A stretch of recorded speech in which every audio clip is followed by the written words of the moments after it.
Okay, so we've explored how to maintain the quality of strength, the Überlaufen, as we described it in a previous video, given the external cues of our opponent, given the external timing of our opponent, the type of pressure, the degree of pressure, and the line of pressure, knowing that if we feel that our opponent is endeavoring to strengthen, then we should weaken in response. And the corollary of that is if our opponent is applying weak pressure, then we should maintain our strong structure and advantage, either to press our advantage with a chasing action, or to just maintain that strength so that we're able to respond to any of their actions that they take in the vor, unless they're smart enough to know that they're disadvantageously positioned and know to withdraw. So let's review some of our strengthening and weakening actions. So if we begin in sort of that frequens modus posture where David is strong on my sword, he knows that he needs to maintain inside position regardless of what happens. So if I put pressure towards David, he's covered. There's no way for me to get, and if I put strong pressure with David, he's able to flee the bind and then cover on the other side. So knowing that no matter where I put my sword, he's always responding.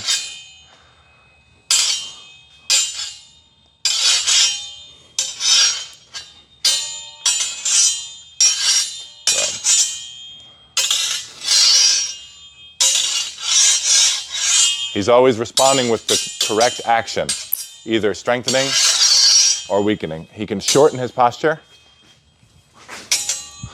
maintaining the point in that area as a threat, maintaining a long strength when he can, right?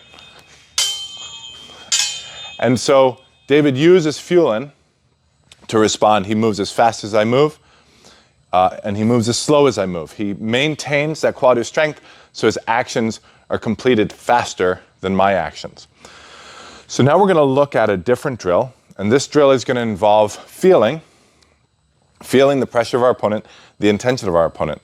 But instead of yielding to their strength, we're going to explore the vertical dimension. So instead of thinking about yielding as a left and right thing, we're going to think about as they strengthen, we can actually strengthen in return, but we're going to change the direction that we're oriented so that we're moving from a downwards position to an upwards position. So what do I mean by that? So if I push against my opponent, so I strengthen on my opponent, and I lift my hilt and drop my point, then David is able to strengthen on my point by turning his sword upside down and stepping into that position. So now he has my weak with his strong.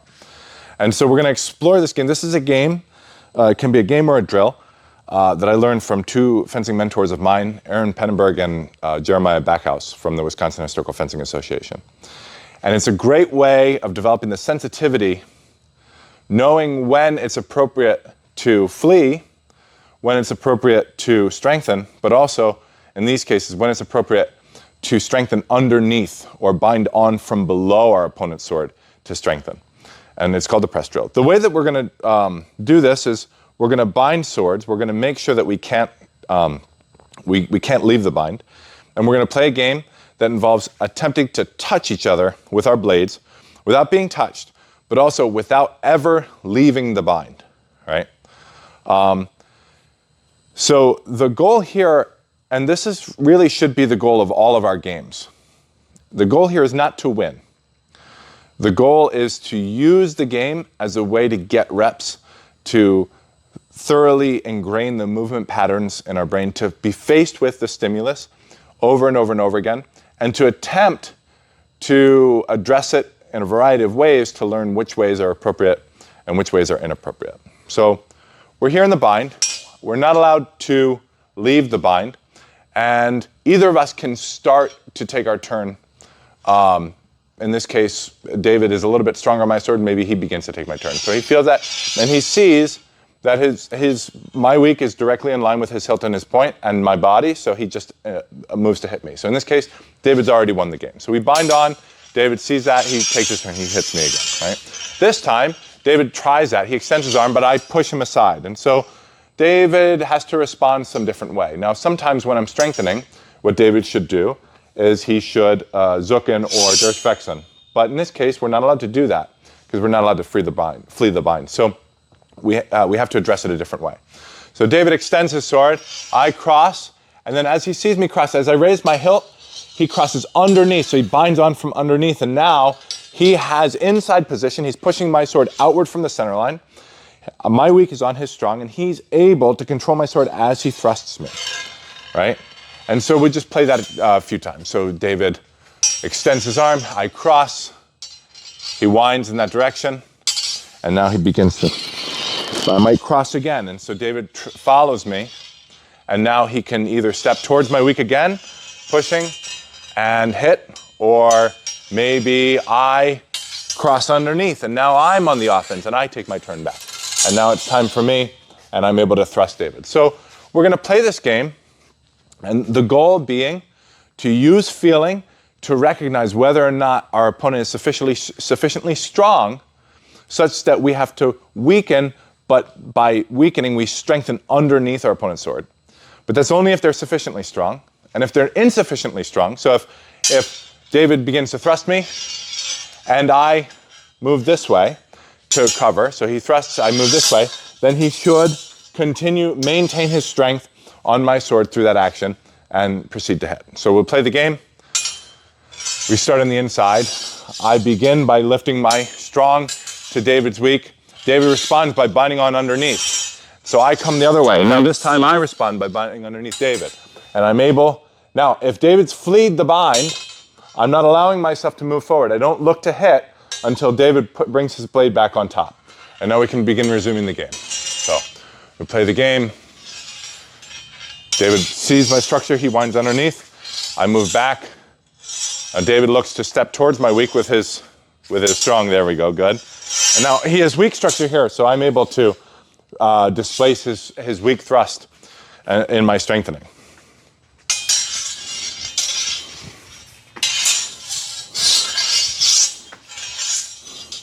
You got me. Oh, go ahead, finish. They're good.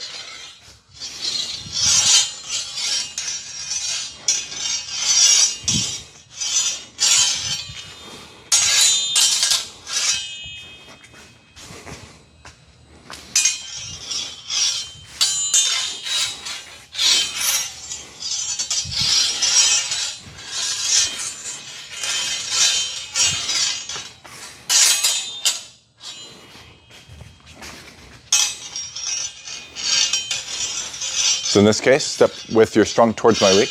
Good. Don't weaken your thrust. Do it again. Beautiful. Yes, much better. All right.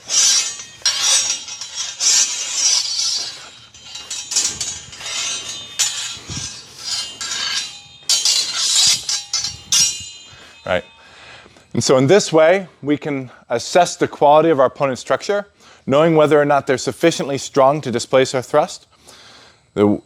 In these cases, we yield by binding strongly, but underneath, and without ever leaving contact with their blade.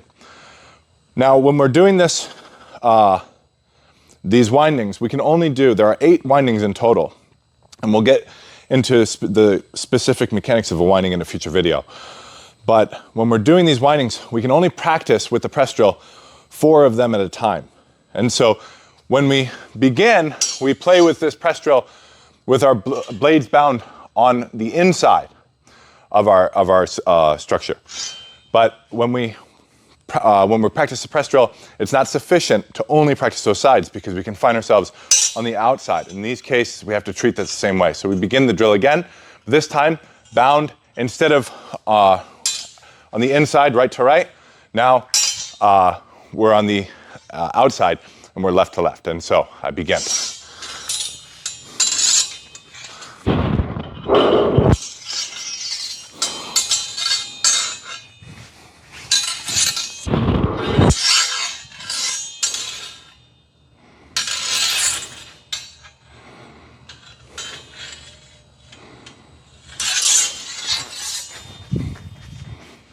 Continue. Good.